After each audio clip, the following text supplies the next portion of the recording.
puntualidad. Agradecemos su puntualidad. Les solicitamos mantener sus micrófonos apagados. En breves instantes daremos inicio al evento.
Antes de iniciar, nos gustaría compartir con todos y todas un poco más del capítulo colaborador en esta ponencia.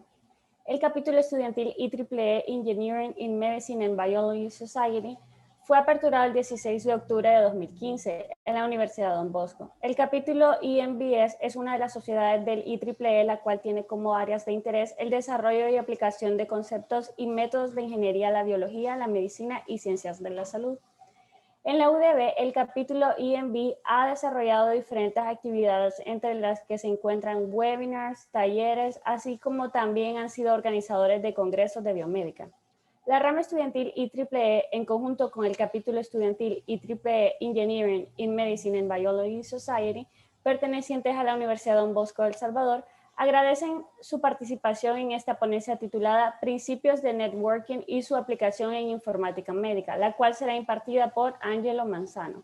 Sin más preámbulos, daremos inicio con la actividad. Solicitamos mantener sus micrófonos desactivados durante la intervención de nuestro ponente, con el objetivo de tener una mejor experiencia en esta ponencia. Después de la intervención tendremos un espacio destinado para que puedan realizar sus preguntas.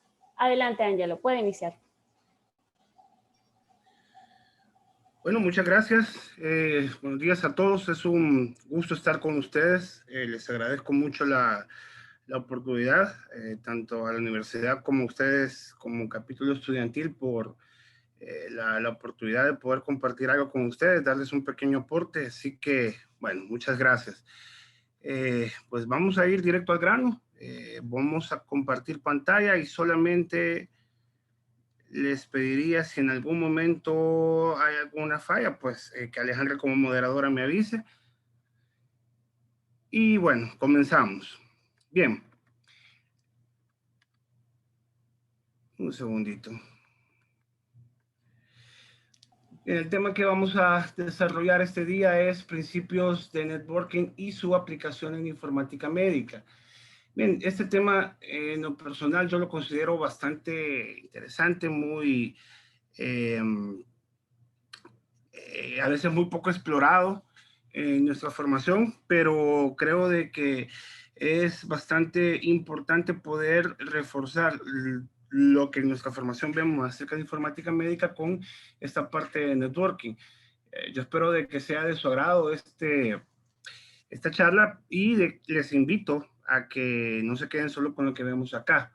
Bien, solo un pequeño detalle con el tema de las preguntas. Sé que por la dinámica que se ha establecido se hacen al final. les invito a que vean en la esquina inferior derecha el número de diapositiva, por si de pronto tienen una duda, anoten por ahí junto con su duda el número de diapositiva para poder abordarla mejor la respuesta. Bien.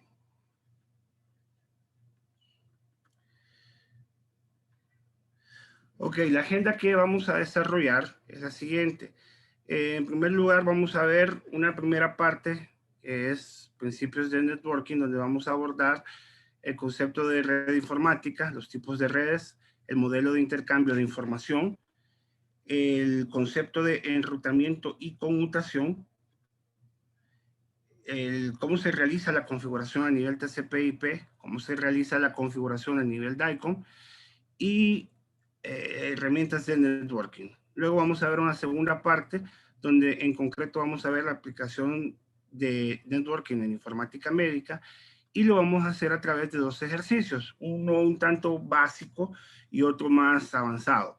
En cuanto a la primera parte, en algún momento vamos a enfocarnos quizás más en aspectos más generales de redes, pero vamos a ir metiendo algunos aspectos de aplicación. Y luego en la segunda parte, pues de lleno nos quedamos viendo las aplicaciones. Bien, en cuanto a principios de networking, lo primero que vamos a ver es el concepto de la red informática. ¿Qué es una red informática? Pues es una red típica que va a incluir dispositivos, medios y servicios unidos por reglas que trabajan en forma conjunta para enviar mensajes.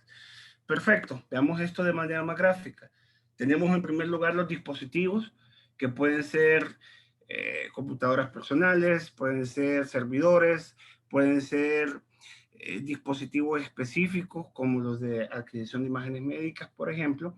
Luego tenemos los medios, esto se refiere a todo el conjunto de dispositivos y de recursos que nos permiten establecer la red informática. Llámese desde lo más sencillo, cables, enrutadores, conmutadores, etcétera. Luego tenemos los servicios, que son las aplicaciones que permiten establecer esta comunicación y finalmente el conjunto de reglas que permiten establecerla de manera sistemática. Entonces, esto que hemos visto, este concepto, corresponde de una manera o de un carácter más general a todo lo que es informática. Sin embargo, el mismo concepto es aplicable perfectamente a otras formas de comunicación que contengan datos de tipo médico. Y un ejemplo típico de esto son las redes de datos DICOM para sistemas de imágenes médicas. Bien, veamos entonces cómo podría ser esto para que tengamos una idea más gráfica. Los dispositivos bien podrían ser perfectamente un escáner de tomografía computarizada contra un archivo PACS. Estos, para el caso, dentro de nuestro concepto de red informática, serían nuestros dispositivos. Y de ahí en adelante, el concepto aplica exactamente igual. Medios que permiten establecer la comunicación a través de servicios y a través de reglas. Ahora, los mensajes, si lo vemos de una manera práctica, pudiesen ser las imágenes médicas y el estándar DICOM. Ok, sí, perfecto. Esto de una manera un poco simplista tal vez y práctica. Pero cuando hablamos de estándar en redes informáticas, no solo vamos a ver DICOM, también Ethernet, TCP/IP y por último DICOM. Ahora, les planteo una pregunta y la contestamos más adelante. ¿Por qué, si fueran observadores, empezamos de abajo para arriba? Primero con Ethernet, después TCP/IP y después DICOM. Pues bien, luego lo vamos a ver por qué. Ahora, en cuanto a los mensajes, no solamente se trata de imágenes en este caso, también de asociaciones, comandos y finalmente de imágenes.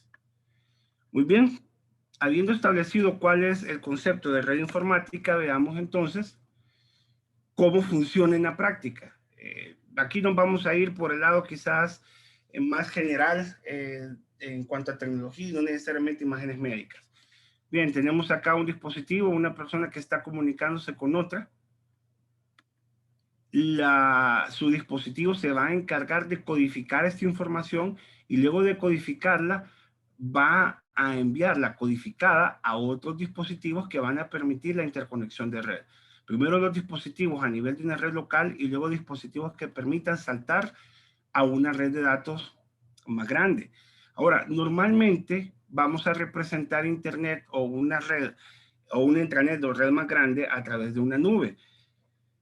Pero en la práctica, esta nube lo que en realidad representa o contiene son múltiples dispositivos conectados entre sí y normalmente con algún nivel de redundancia, es decir, uno conectado a varios, de manera que se puedan generar varios caminos o varias rutas.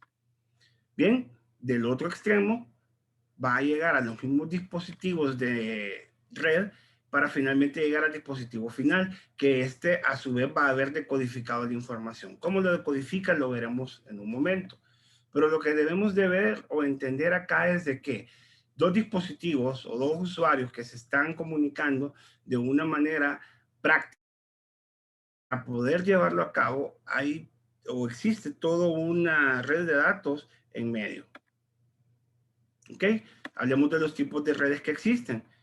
El primer tipo de red que vamos a ver es las redes de área local. Este término, red de área local o LAN, Local Area Network, se refiere a una red local física o un grupo de redes locales que están interconectadas y están bajo un mismo control administrativo. Para el caso, estamos viendo acá una red donde están múltiples dispositivos y de nuevo lo vamos a llevar al ámbito de la informática médica, específicamente de las imágenes médicas. Tenemos un ultrasonógrafo, un escáner CT, un brazo C, una estación de trabajo y un servidor PAX. ¿Ok? Este escenario que están viendo es el escenario más común, ya sea un departamento de radiología, un centro de imágenes médicas, en donde en una red local se conectan todos los dispositivos de imágenes médicas, o si fuese otra aplicación médica, es lo más común tener este tipo de red. No es que no existan otros, los veremos más adelante, pero les repito, este es quizás el escenario más común. Luego tenemos las redes de área extendida, que en este caso estamos hablando que dos o más redes LAN se comunican entre sí. Entonces, una red de área extendida o red One Wide Area Network es una red de redes, por querer decirlo de una manera. Bien,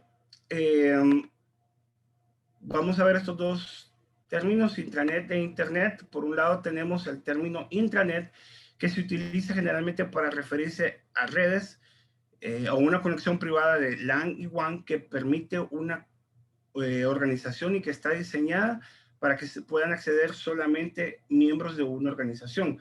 Ahora, esto puede ser, por ejemplo, la intranet de la UDB, donde está las redes LAN que están interconectadas en el campus de la Ciudadela y la red o redes LAN en el campus de Antiguo Cucatlán, y luego están conectadas a través de una WAN o Wide Area Network ambas redes, pero como están todas bajo el mismo control administrativo y no son de carácter público, lo denominamos intranet.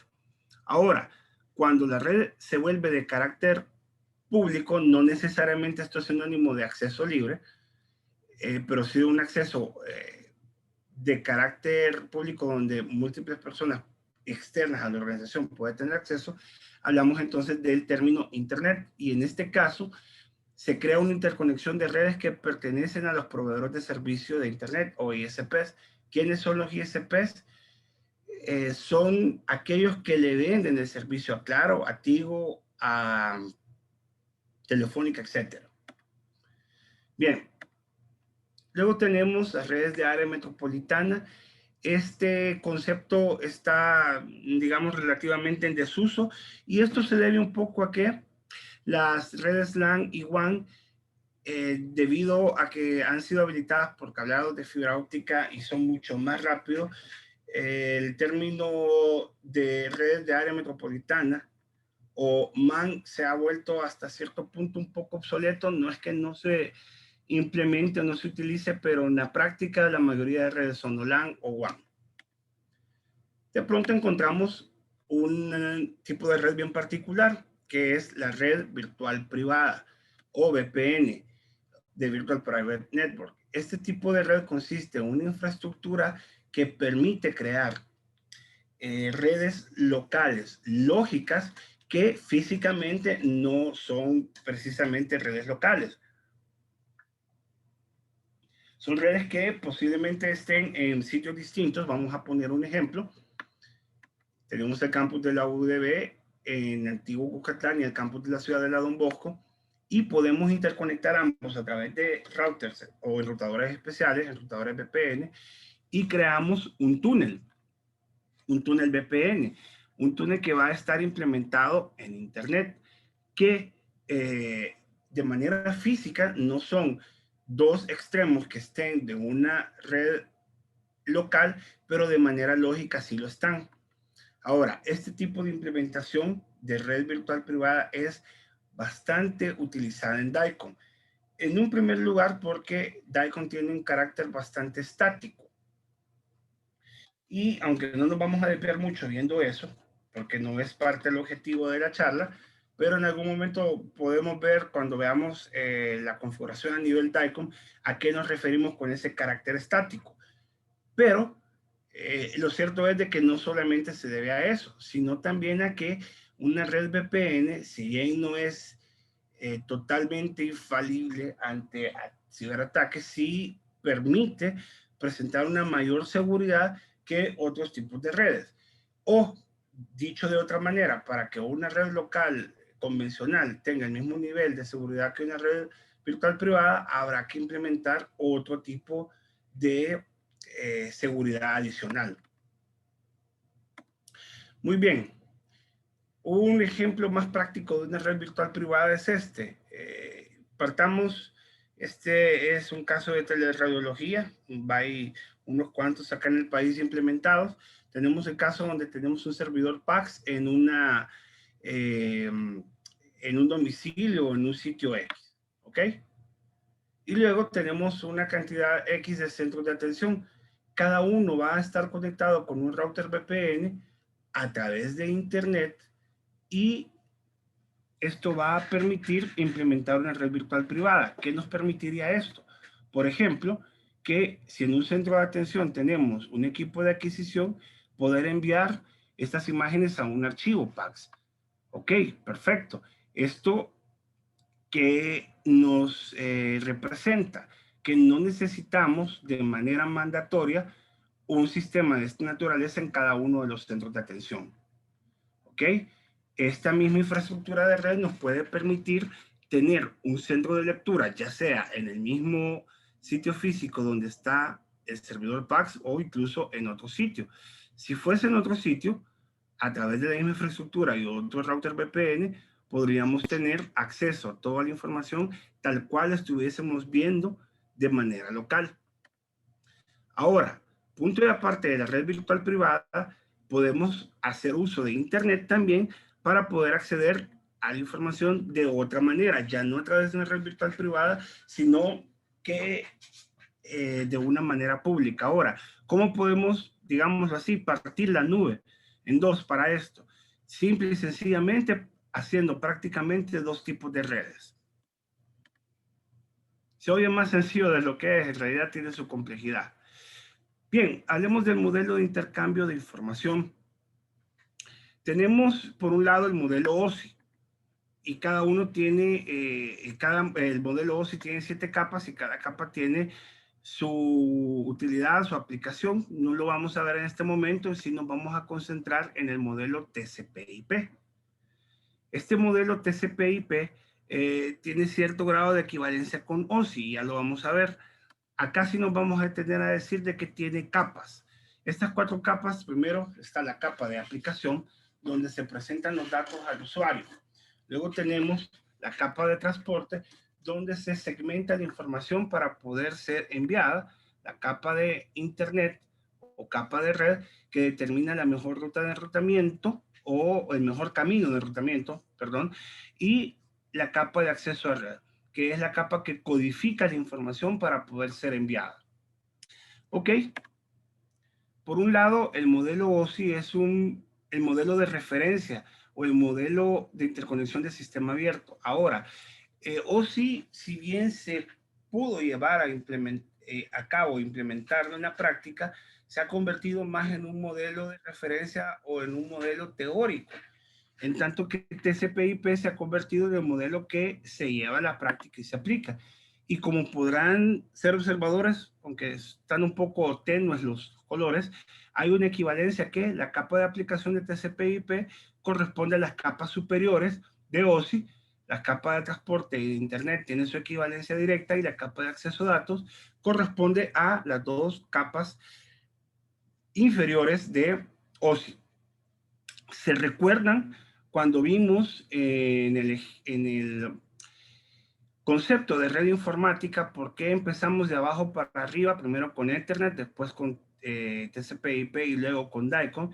Es porque tanto en el modelo OSI como en el modelo TCP/IP se entiende conceptualmente de que las capas van de abajo para arriba, aumentando no necesariamente su complejidad, sino aumentando el grado de codificación. Ya vamos a ver a qué nos referimos con eso.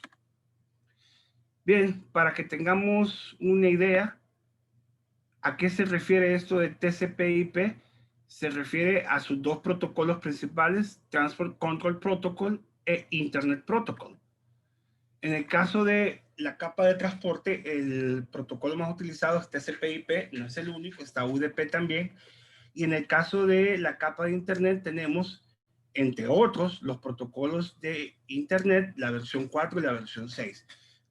En la práctica creo que todos, sin darnos cuenta, quizás estamos más familiarizados con la versión 4 y veremos en los ejemplos a qué nos referimos con eso.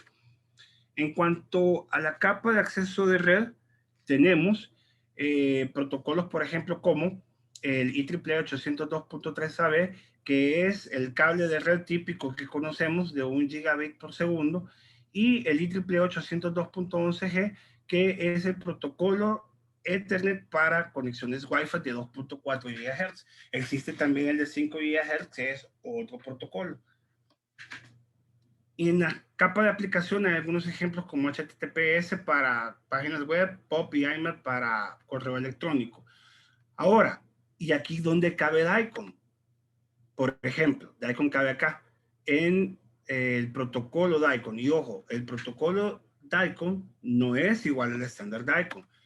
El estándar DICOM en general cubría todo esto, pero ¿qué ha pasado? Las secciones del estándar que cubren las partes o capas inferiores han caído en desuso. ¿Por qué? Porque ha sido más práctico pegarse al modelo TCP/IP y únicamente ocupar la parte de aplicación y dejar toda la parte de comunicación de red a los protocolos que comercialmente están disponibles. En otras palabras, para, llámese una red DICOM de imágenes médicas o una red de otra naturaleza, por ejemplo, para laboratorio clínico, para patología, para un sistema de información hospitalaria, todo se maneja, o lo diferente, digamos, es a nivel de la capa de aplicación, mientras que toda la parte de networking se lleva a cabo exactamente igual como se lleva a cabo cualquier otra aplicación que no sea de carácter médico. Muy bien. Entonces, un segundito. Perdón, si ven que hago pequeñas pausas es porque tomo agua. Bien, veamos este concepto de encapsulación. ¿A qué se refiere? Si nosotros quisiéramos enviar un paquete postal grandote, probablemente va a llegar y va a llegar tarde porque hay que tenerle más cuidado, hay que buscarle el transporte indicado. En cambio, si mandamos pequeñas secciones, pues probablemente no lleguen en orden, pero es más seguro que van a llegar y alguien se encargará de ordenarlos. Más o menos esto es lo que se hace a nivel de networking. ¿Cómo se hace? Tenemos acá un ejemplo donde tenemos un correo electrónico. Este correo electrónico se segmenta en datos. Y luego, ojo, a la derecha van a ver más o menos cómo el mismo modelo TCP/IP y cómo va cambiando, aunque esto tal vez aquí no está más claro en la otra diapositiva. Sí, aquí lo que quiero que quede claro es que la manera en cómo el networking hace la encapsulación para poder transmitir la información es que los datos se segmentan y luego se van encapsulando dependiendo de la capa donde se vayan trabajando. Por ejemplo, en la capa de transporte, un segmento de datos se encapsula en una UDP o que se llama segmento. Luego, este se encapsula en otra UDP que se llama paquete y finalmente se encapsula en otra UDP que se llama trama. Si fuese un escenario donde tenemos un dispositivo de imágenes médicas, ¿qué cambia? Cambia que en lugar de tener un correo electrónico, probablemente tengamos una serie de imágenes tomográficas. Pero luego todo el concepto, cómo se hace la encapsulación es exactamente igual. Bien, vamos a correr acá un pequeño video donde esto espero quede un poco más claro. Si tenemos dos dispositivos con sus direcciones IP correspondientes, uno va a enviar un paquete de datos, lo va a segmentar y lo va a encapsular en un segmento. Luego va a bajar a la capa de red y lo va a encapsular en un paquete o un paquete de red, lo vamos a conocer. Y luego va a bajar a la capa de enlace de datos o acceso a datos y lo va a encapsular en una trama. Luego esto va a estar codificado con unos y ceros, va a pasar al otro extremo y acá empieza el proceso contrario, el proceso de desencapsulamiento, en donde va a pasar primero de una trama a un paquete, a un segmento, hasta finalmente convertirse en una serie de datos que en conjunto van a poder desplegar X información. Bien, ahora, esto quizás lo vimos de manera más general, veámoslo un poquitito más detenidamente. Una página web que desde un servidor lo vamos a ver en un cliente web, vamos a segmentarlo en datos. Los datos, de nuevo lo explico, se encapsulan en segmentos, los segmentos en paquetes, el paquete en una trama y la trama finalmente va a estar codificada en unos y ceros y va a viajar al otro extremo de la red.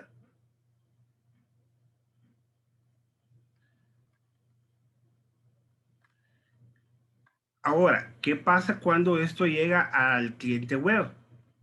Pasa lo siguiente, es el efecto o el proceso contrario, en donde todos estos datos codificados se van a desencapsular y vamos a tener primero la trama que en la capa de acceso a datos la va a desencapsular, la va a enviar a la capa superior que es la capa de red la va a desencapsular y lo va a enviar a la capa superior que es la capa de transporte, donde finalmente se va a desencapsular y lo va a enviar a la capa superior de aplicación y ahí cuando se junten todos los datos y se reordenen se va a poder desplegar la página a la que se accedió. Ahora, volviendo a donde estábamos, en este escenario, esto que está acá, esta serie de datos, para el caso de DICOM, ¿qué es lo diferente? En vez de ser datos, un correo electrónico, una página web, lo que tenemos en cada segmento, el segmento de datos de DICOM es un tag o una etiqueta, un valor de representación que puede ser opcional dependiendo de cómo sea codificado, porque puede ser implícito o explícito, la extensión del valor y el valor en sí. Entonces, ¿qué cambia en cuanto a networking? Absolutamente nada. Bien, en cuanto a estos conceptos de enrutamiento y conmutación, vamos a ver el primero. El concepto de enrutamiento está asociado a la capa de red o capa 3 de OSI y se encarga de proveer los servicios para intercambiar secciones de datos individuales a través de la red. Bien, este proceso de enrutamiento consta de tres subprocesos: el direccionamiento, encapsulamiento, enrutamiento y desencapsulamiento. ¿Ok? Entonces, veamos algunos ejemplos prácticos. ¿Cómo se realiza el enrutamiento cuando existe una entrada de ruta? O es decir, hay una ruta definida. En el paso número 1 vemos de que el enrutador va a recibir, si está encapsulado con L2 es layer 2 o capa 2, significa que es la capa de acceso a datos y se trata de una trama. Va a desencapsularlo y en el paquete IP va a ver la dirección IP y está viendo de que debe de enviar el paquete de datos a la dirección de red 10.1.2.0. Entonces el enrutador va a ver en su tabla de enrutamiento que existe una coincidencia, es decir, tiene a una de sus salidas la red 10.1.2.0. Entonces va a encapsular nuevamente en capa 2 ese paquete y lo va a enviar a esa salida. ¿Ok? Ahora, ¿qué pasa cuando no existe una entrada de ruta en la tabla de enrutamiento, pero sí existe una ruta predeterminada o una puerta de enlace predeterminada o un gateway? Bien, tiene que enviarla a la dirección 172.16.2.0. No, el enrutador en su tabla de enrutamiento no tiene de manera específica una salida hacia esa red, pero tiene programado o codificado una puerta de enlace por defecto que el router entiende. Ok, todo lo que no sepa a dónde va, lo envío acá. Ok, lo va a enviar a la red 192.168.1.2 y lo va a enviar al siguiente router. Ahora, ¿este router tendrá dónde enviarlo? Tal vez sí, tal vez no. ¿Qué pasa cuando no hay a dónde enviarlo? ¿Qué es este caso? No existe una entrada de ruta y no existe tampoco una puerta de enlace predeterminado. Pues tan simple como sencillo, el enrutador desencapsula la capa 2, lee la dirección de capa 3, no tiene a dónde enviarlo y desecha el paquete de datos. Bien, el enrutamiento puede ser estático o puede ser dinámico. En el primer caso, donde es estático, cada router tiene en sus tablas de enrutamiento las redes hacia las cuales tiene salida. Y, por ejemplo, el router A, para que pueda enviar información a las redes del router C que están en azul, necesariamente hay que ingresar estas rutas o estos caminos, hay que ingresarlos en la tabla de enrutamiento y hay que hacerlo de manera manual para que el router A conozca hacia dónde va el B y hacia dónde va el C. Pero esto no siempre es posible cuando existen configuraciones de red bastante complejas. Entonces, acá el enrutamiento dinámico se vuelve bien importante. ¿Por qué? Porque en este tipo de escenario, el router C le está contando al router B cuáles redes tiene disponibles. El router B le retroalimenta lo mismo. ¿Cuáles redes tiene disponibles? Lo hace con A y A conoce lo que tiene B y lo que tiene C. En otras palabras, todos los routers dentro de una misma red, cuando están configurados bajo protocolos dinámicos, se van conociendo. Eso es lo que permite que sin necesidad de que haya una persona configurando cada vez que se implementa una conexión nueva, a nivel de, claro, de Tigo, de esas compañías, los routers automáticamente van reconociendo lo que sus vecinos tienen y eso permite ir determinando qué saltos de red deben de ir realizando.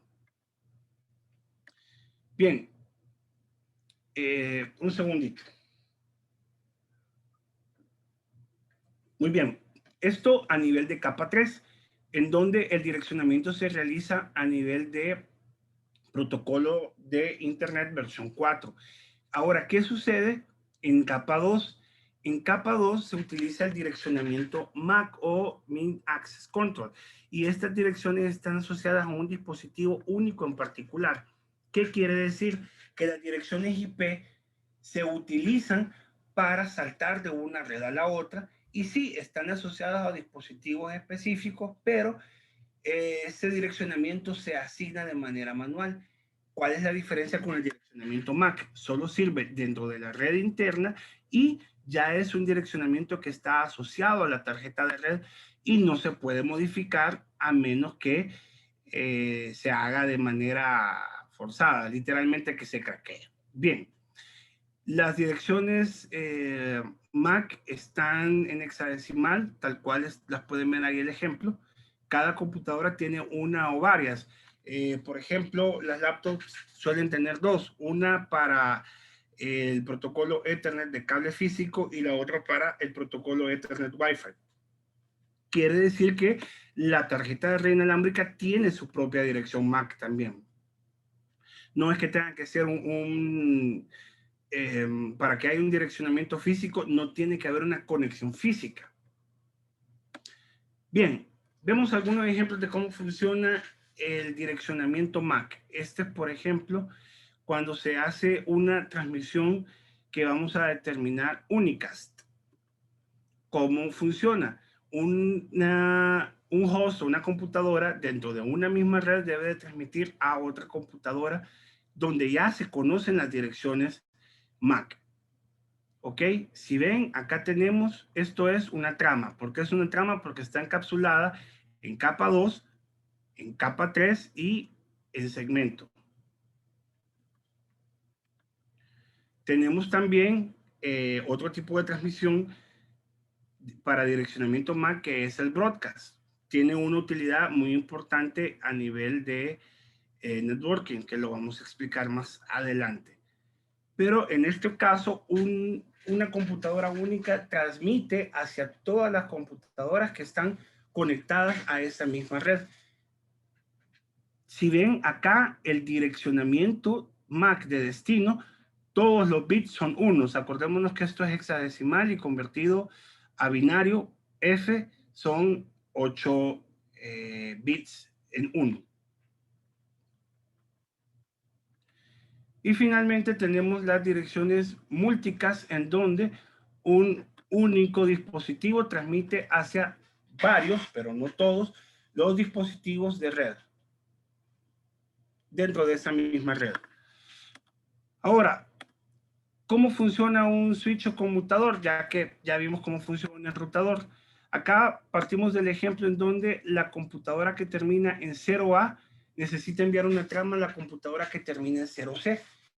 Entonces, cuando la computadora 0A envía esa trama, el switch automáticamente aprovecha y realiza el aprendizaje y dice, ok, en mi puerto FA1, Fast Ethernet 1, tengo la dirección 0A. Perfecto. Entonces, envía en broadcast hacia todos los dispositivos un mensaje que dice, tengo un mensaje para la computadora 0C. Entonces, la computadora 0B y 0D dicen, no es mía, y la computadora 0C dice, sí, sí es mía. Entonces, en ese momento, la computadora 0C, al dar esa respuesta, el conmutador o switch aprovecha y aprende la dirección 0C que está en Fast Ethernet 06.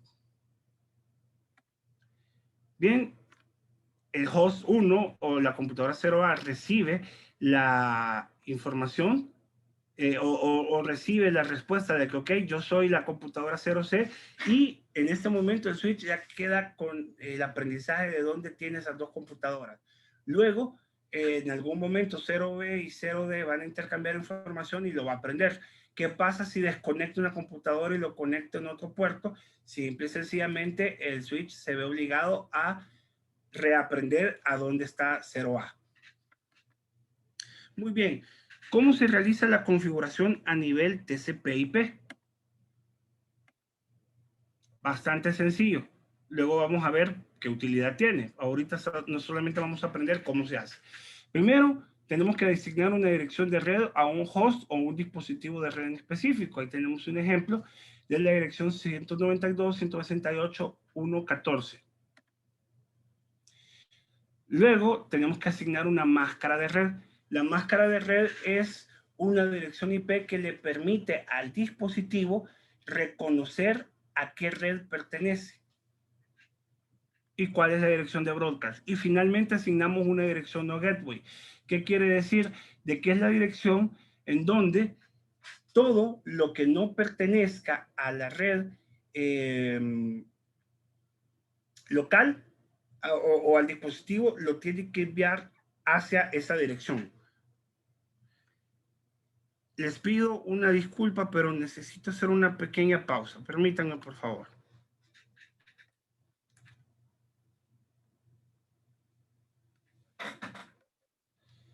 Gracias, disculpen. Bien, seguimos entonces. Ahora, ¿qué pasa con la configuración a nivel DICOM? Para que tengamos un ejemplo, un panorama, perdón, al momento de que pongamos más adelante los ejemplos. Bien, primero vamos a configurar el dispositivo de una red DICOM y le vamos a asignar de manera consistente, un AE Title, que es un Application Entity Title, que es un denominador alfanumérico de máximo 16 caracteres y se recomiendan nombres fáciles de asociar. Ahí hay algunos ejemplos. Luego la dirección IP, que no se utiliza acá para networking, pero sí se utiliza para referencia. Y finalmente el número de puerto. Normalmente por defecto en DICOM se utiliza el puerto 104, pero en la práctica no tiene que ser únicamente ese puerto, puede ser cualquiera. De preferencia uno que no choque con, por ejemplo, alguno de los puertos utilizados para correo electrónico o para sesiones de páginas web. Bien, en este caso, para que dos dispositivos DICOM puedan intercambiar información entre sí, deben de estar con el mismo número de puertos, evidentemente en la misma red, y obviamente sus denominadores o AE titles no tienen que ser los mismos. Si fuesen los mismos, va a generar un conflicto. Bien, terminando la primera parte, algunas herramientas de networking, la más importante es el Packet Tracer de Cisco. Y acá esto lo que permite es hacer una simulación de red donde asignamos toda la parte de networking. Este ejemplo que ven acá es una asesoría que de acá de parte de la empresa le dimos a un hospital, no le vamos a decir el nombre, pero es un hospital que finalmente no implementó esta solución, puede que lo haga más adelante, pero ¿qué era lo importante acá o por qué se hizo? Vamos a poner el puntero para poder explicarlo. Perdón.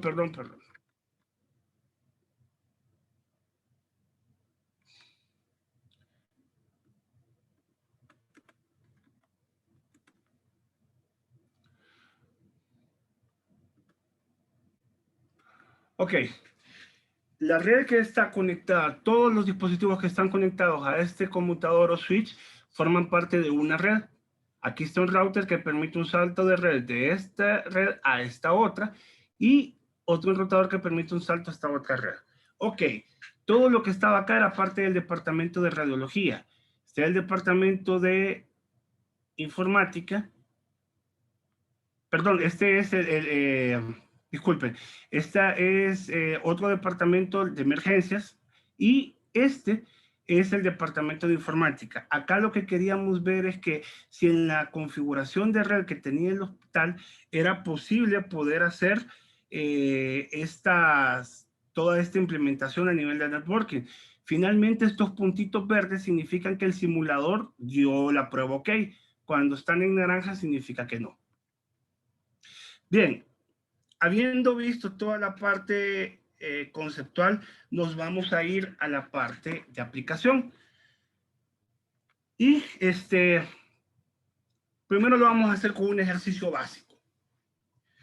Bien, acá tenemos un centro de atención, un hospital en donde tenemos 4 niveles. Un sótano, nivel 1, nivel 2 y nivel 3. En el sótano tenemos un equipo de resonancia magnética, una impresora. En el nivel 1, el departamento de radiología. En el nivel 2 tenemos el servidor con una estación de trabajo. En el nivel 3, hospitalización y salas de operaciones. Y por lo tanto tenemos acá los equipos móviles. Perfecto. Entonces, hagamos algunas preguntas. ¿Cuántas redes de área local hay? ¿O cuántas existen? Bien, esto lo podemos identificar a través de varios aspectos.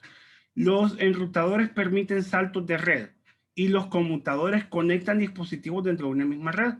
Entonces, si hay dos conmutadores, uno acá que está conectando todos estos dispositivos, independientemente estén en 3 niveles distintos, forman parte de una misma red. Igual, estos dos dispositivos que están conectados a este conmutador forman parte de otra red. Entonces, ¿cuántas redes de área local hay? Hay 2 redes de área local acá. ¿Cuántas redes de área extendida existen? ¿Ok? De nuevo, las redes de área extendida son redes de redes. Entonces, si esta red tiene que llegar a esta red y a esta otra, lo hace a través de estos enrutadores y acá tenemos una red de área extendida y acá tenemos otra. ¿Ok? Ahora, ¿qué tipo de red es esta? ¿Y ese murito qué significa? Ese murito representa un firewall. Y ese firewall se puede implementar tanto a nivel de una red distinta o dentro de una red local. Entonces, a simple vista tal vez no sea tan fácil determinarlo, pero podemos decir que es una red local con un firewall de seguridad. ¿Ok? Ahora, una pregunta. ¿Y a nivel DICOM funcionará todo bien? ¿Cómo podemos determinar si hay algo que falla a nivel DICOM? Tal vez, como no sea el momento todavía de participación, no vamos a poder hacerlo tan dinámico como si fuese una clase, por ejemplo. Pero les doy 10 segundos para verlo, si logran identificar algo. Y luego, pues yo les cuento que si hay algo ahí, bueno o malo.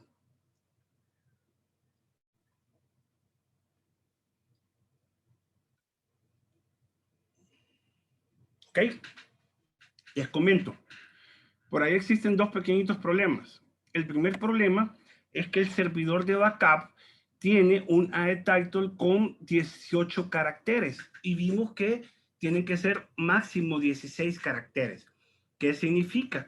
De que cuando se quiera guardar algo en el backup no se va a poder porque simple y sencillamente no se va a poder establecer una conexión DICOM. Y de pronto vamos a querer echarle la culpa a informática y decirle, no, la red es el problema. No, la red acá no es el problema. Funciona perfectamente y les aseguro, nos lo podrán demostrar. Pero el problema está a nivel DICOM. Ahora, ¿será el único problema? Por ahí nos encontramos con otro problema, que son los puertos de la red LAN que está en el sótano, en la resonancia magnética de la impresora. Esta red tiene puerto 2184, mientras que la red de arriba tiene red 2104. ¿Qué sucede acá? Toda la red superior se va a poder conectar entre sí y la inferior entre sí también, pero esta red contra esta no se va a poder conectar. Quiere decir que la resonancia no va a poder guardar nada en este PAX, ni estos equipos podrán imprimir en esta impresora porque no se va a poder establecer una asociación a nivel DICOM. Bien, veamos el ejercicio un poco más complejo o avanzado. Tenemos esta infraestructura de red y hagamos algunas preguntas. Primero hagamos las mismas que hicimos antes. ¿Cuántas redes de área local hay? Bueno, identifiquémoslas. Acá existen 3 conmutadores o 3 switches. Entonces, cabal, tenemos 3 redes de área local. ¿Cuántas redes de área extendida existen? Vemos que hay 2 enrutadores. Acá en el enrutador firewall está más claramente especificado y ya podemos entender cómo es esa arquitectura de red. Y en efecto tenemos 2 redes de área extendida.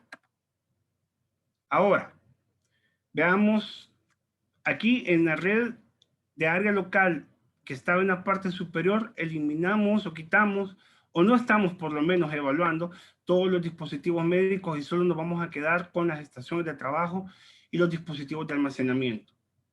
Ojo acá, al PAX directamente estaba conectado este dispositivo que es un Direct Attached Storage o un almacenamiento directamente adjuntado.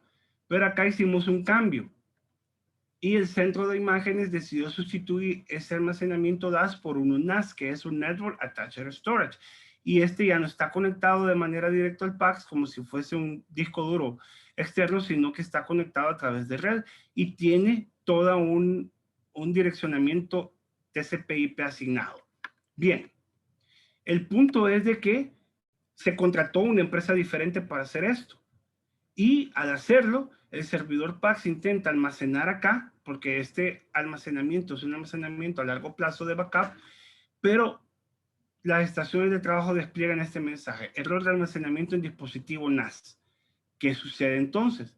Bueno, empecemos a indagar qué sucede. Para comenzar en el PAX, vamos a ver toda su configuración IP y su configuración DICOM. La máscara de red dijimos que nos daba el rango total, y sí, Solo con la máscara de red podemos saber el rango total de la red, pero para entender las direcciones específicas de ese rango, sí necesitamos la dirección IP y la máscara de red. Tenemos entonces que ese rango comienza en la dirección 192.168.1.0 y termina en la 192.168.1.31.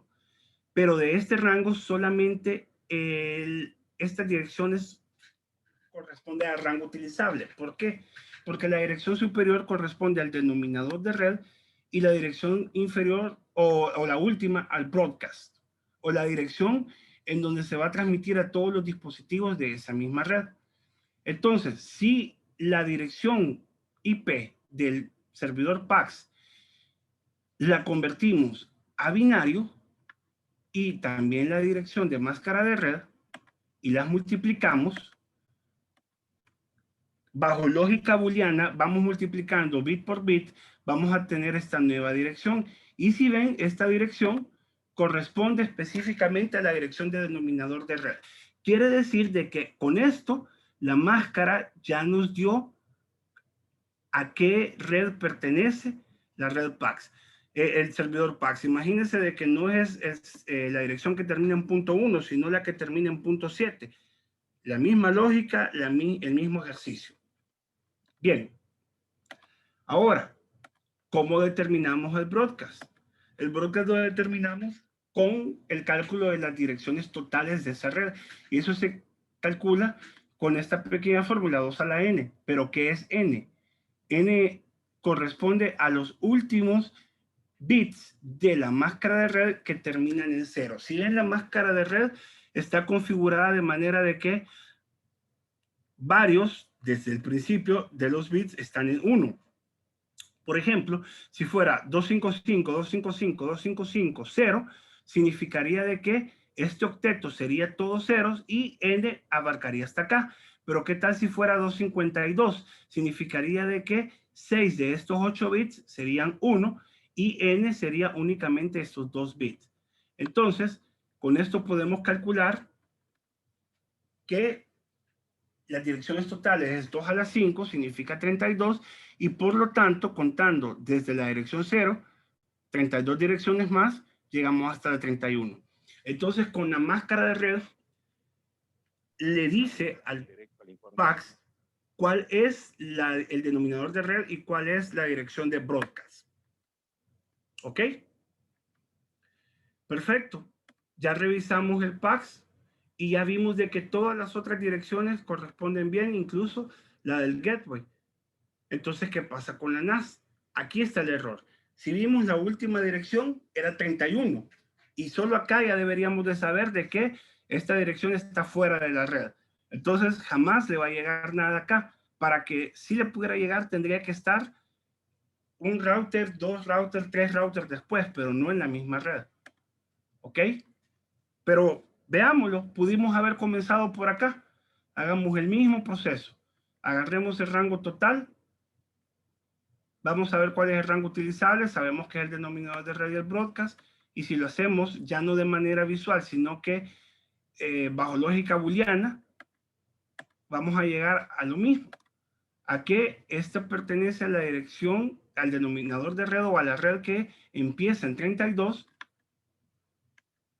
Y al calcular el broadcast hacemos la misma lógica y 32 direcciones después vamos a llegar a la dirección .63. ¿Ok? Entonces, en efecto, la red, el dispositivo que está en .41, la NAS, pertenece a esta red, pero no pertenece a la red donde está el PAX y el resto de dispositivos. ¿Cómo solucionamos esto? Tan sencillo como dándole vuelta. ¿Ok? En vez de .41, .14. A lo mejor ahí se equivocaron los muchachos que fueron a hacer esta configuración y se les atravesaron esos dos números. ¿Ok? Bien. Volvimos a donde estábamos, con la DAS, pero acordémonos de que no, de que es una NAS. ¿Ok? Entonces, habiendo hecho este cambio, nos vamos a quedar con esta red pero hoy sí vamos a tomar en cuenta todos los dispositivos médicos. Entonces, ¿qué tal si esto pertenece a un centro de imágenes y nos hacen la pregunta, ingeniero, ¿qué podemos hacer acá? ¿Cuántos dispositivos de imágenes médicas o modalidades adicionales podemos agregar acá? Bueno, tendríamos que saber cuánto soporta la red. Para eso, tenemos que hacer dos cosas. La primera es ver cuál es la cantidad utilizable de host dentro de la red. Y esto lo hacemos viendo la máscara. ¿Cómo? Ok. Para esa red, ese pleca 27 significa que la máscara es 255, 255, 255, 224. ¿Por qué pleca 27? Porque al convertirlo a binario, los 27 primeros bits son 1 y los 5 restantes son 0. Entonces, a partir de ahí, podemos hacer el cálculo de las direcciones totales y las direcciones utilizables son 2 a la n menos 2, siendo n el rango total. Ya sabemos cuál es el rango utilizable. Hacemos el cálculo y sería 32 menos 2, 30. Entonces, esta es la cantidad utilizable, pero ¿cuántos serán los que ya están utilizados? Contémoslos. 1 para el PAX, 2 la NAS, 3, 4 y 5 para las estaciones, 6 para el TAC, 7 la impresora, 8 el digitalizador. Los dos equipos a la izquierda son equipos análogos, que son digitalizados a través de una modalidad digital. Y la resonancia, ¿ok? ¿Estamos listos? La verdad es de que no. Hay una décima dirección que está utilizada, que es la del gateway, que es la dirección hacia donde todos los dispositivos van a enviar algo que no reconozcan dentro de la misma red. Si ven, es la dirección 30 y todos tienen el mismo gateway, que es este. Entonces 10. Ahora, acá debemos de asignarle no, porque estos ya son parte de una red totalmente distinta, una red WAN. ¿Bien? Entonces, las modalidades que se pueden agregar son 2 a la n menos 2 menos las 10 utilizadas. 30 menos 10, 20 en total. ¿Ok? Aquí termino el ejercicio, digamos, más avanzado, que tampoco era demasiado complicado. Y pues también finalizo el contenido de la charla y doy el espacio a las preguntas. Les agradezco desde ya su atención y pues quedo atento a cualquier duda que surja por ahí.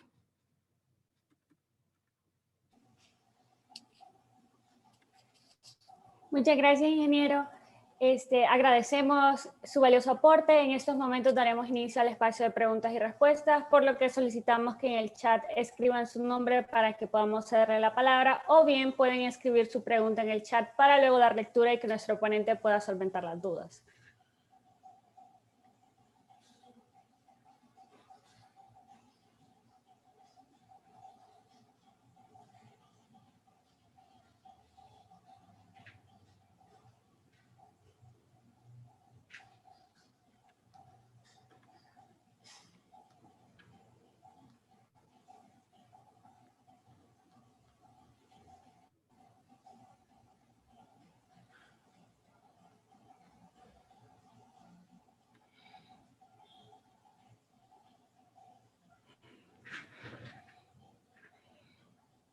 La primera pregunta de Valeria Salas es, si nos toca configurar una red DITCOM, ¿cuáles son las pautas principales que debemos tomar en cuenta?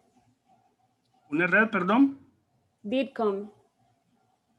No estoy familiarizado con el concepto, les pido disculpas. Está bien. No sé si tienen otra pregunta para que la podamos poner en el chat. Ingeniero, creo que el término era Bitcoin, no Bitcoin, refiriéndose al sistema del cual habló en la ponencia. DICOM. DICOM. Ok, no, perdón, entonces yo no, me confundí también, pero ok, DICOM, ok. Habiendo aclarado el concepto, ¿me pueden repetir la pregunta, por favor? Si nos toca configurar una red DICOM, ¿cuáles son las pautas principales que debemos tomar en cuenta? Ok, bueno, tomemos el ejemplo del último,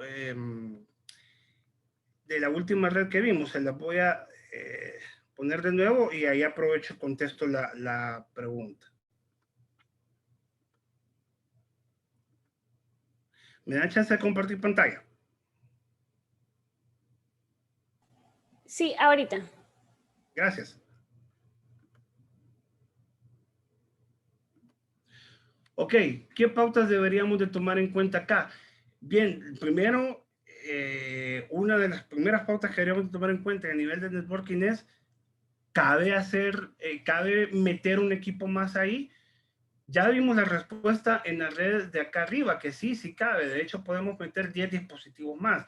Eso es lo primero. ¿Qué tal si después de haber visto o haber analizado de que no cabe ningún dispositivo más, que ocupamos todas las 30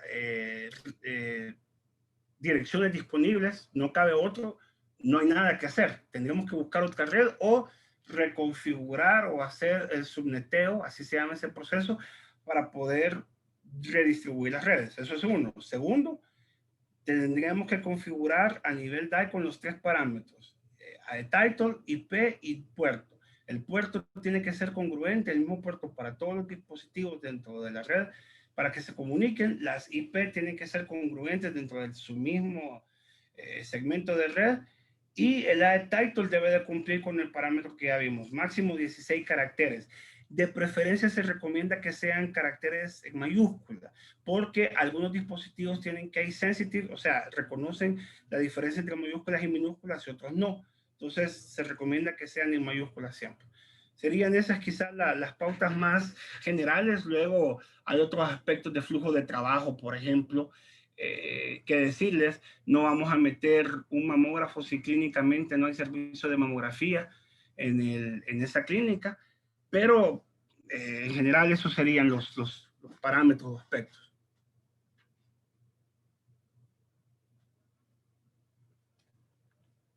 No sé si hay otra pregunta.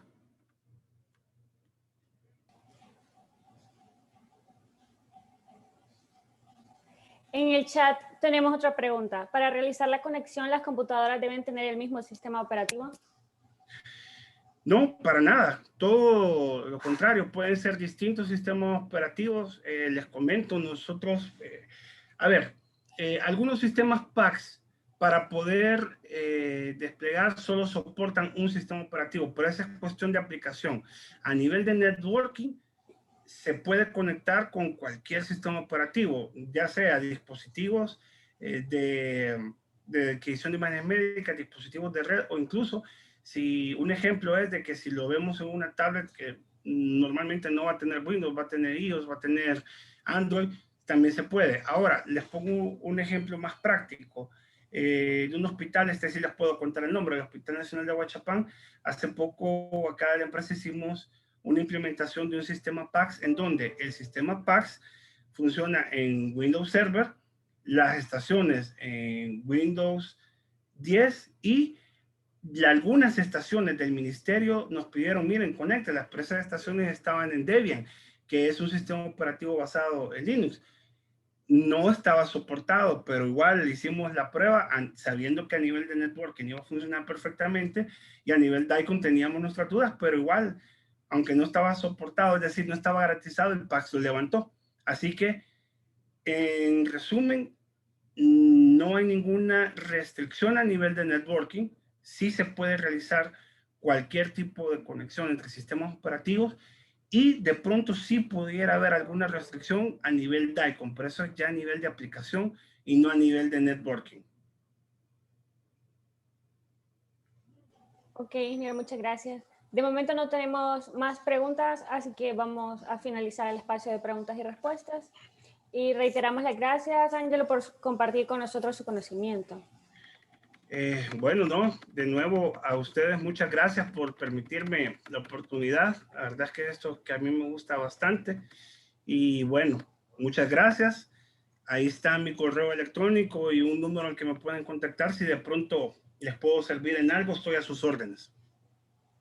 Ok, muchas gracias. En este momento queremos hacerle entregar un diploma que lo van a proyectar. Ok, dejo de compartir pantalla yo. Gracias. Bueno, gracias. En este momento procederemos a hacer entrega de un diploma de agradecimiento a nuestro ponente por su participación en la actividad. El diploma reza de la siguiente manera. El capítulo IEEE Engineering in Medicine and Biology Society y la rama estudiantil IEEE de la Universidad Don Bosco de El Salvador tiene el agrado de otorgar el presente diploma a Angelo Manzano por haber impartido la ponencia Principios de Networking y su aplicación en informática médica, en el marco de la segunda edición de la Technical Week, dado los 21 días del mes de julio de 2021. Firman Valeria Salas, presidenta de IEEE INB, Rebeca Melgar, presidenta de la rama estudiantil, y la ingeniera Neri Alemán, consejera de la rama IEEE UDB. Agradecemos a nuestro ponente por compartir con nosotros este día. Esperamos contar nuevamente con sus valiosos aportes en actividades futuras. Agradecemos a todos y todas su asistencia y esperamos que esta actividad haya sido de gran valor para todos ustedes. Les invitamos a estar pendientes de nuestras nuevas redes sociales para que puedan participar en las otras actividades que se desarrollarán durante la semana en el marco de la segunda edición de la Technical Week. Recuerden llenar el formulario de asistencia. Al asistir a un mínimo de 8 conferencias, le enviaremos el diploma de participación de la segunda edición de la Technical Week. Damos por finalizado el evento y en nombre de la rama estudiantil IEEE UDB les deseamos un feliz día. Bueno, buen día, hasta luego. Muchas gracias, ingeniero. Chao.